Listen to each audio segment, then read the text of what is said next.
ನಮ್ಮ ಗ್ರೌಂಡಲ್ಲಿ ಅವ್ರು ಇನ್ನೂ ಒಂದು ಸ್ವಲ್ಪ ವರ್ಕೌಟ್ ಮಾಡಬೇಕು ಅನ್ಸುತ್ತೆ. ಪ್ರತಿ ವರ್ಷನೂ ಆಡ್ತಾರೆ, ಪ್ರತಿ ವರ್ಷದ ಮ್ಯಾಚಲ್ಲಿ ಆಡ್ತಾರೆ. ಬಟ್ ಇನ್ನೊಂದು ಸ್ವಲ್ಪ ಬೇಕು ಅಂತ ಅನ್ಸುತ್ತಲ್ವಾ, ಒಂದು ಸ್ಟ್ರಾಟಜಿ ಬೇಕೇ ಬೇಕಂತ ಅನ್ಸುತ್ತಲ್ವಾ?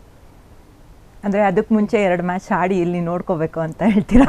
ನಾವು ಒಂದೊಂದು ಅಂದ್ರೆ ನಾವು ಸ್ಟ್ರಾಟಜಿ ಮಾಡಿಲ್ಲ ಅಂದ್ರೆ ವರ್ಕೌಟ್ ಆಗಲ್ಲ. ಎಷ್ಟೇ ನೀವೀಗ ಎಷ್ಟೇ ಮ್ಯಾಚ್ ಆಡಿ ನಿಮ್ಗೆ ಅಲ್ಲೊಂದು ಬೇಕೇ ಬೇಕು, ಒಂದು ವರ್ಕೌಟ್ ಬೇಕೇ ಬೇಕು. ನಾವು ವರ್ಕ್ ಮಾಡಿಲ್ಲ ಅಂತಂದ್ರೆ ಮೋಸ್ಟ್ಲಿ ಅದು ಬೇರೆ ಥರನೇ ಆಗುತ್ತೆ ಅನ್ಸುತ್ತೆ.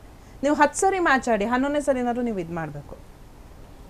ಸೊ ಇಲ್ಲಿ ನಮ್ಮ RCB ಇನ್ನೂ ಏನು ಮಾಡಬೇಕು ಲ್ಯಾಕ್ ಏನಾಗ್ತದೆ ಅಲ್ಲ ಮಾಡೋ ಅಂಥದ್ದೇನಿಲ್ಲ. ಈಗ ಇನ್ನೊಂದು ವಿಷಯ ಏನಂತಂದರೆ ನಮ್ಮಲ್ಲಿ ಚಿನ್ನಸ್ವಾಮಿಲಿ ಆಡಿರೋರು ಕಡಿಮೆ ನಮ್ಮ ಟೀಮಲ್ಲಿ.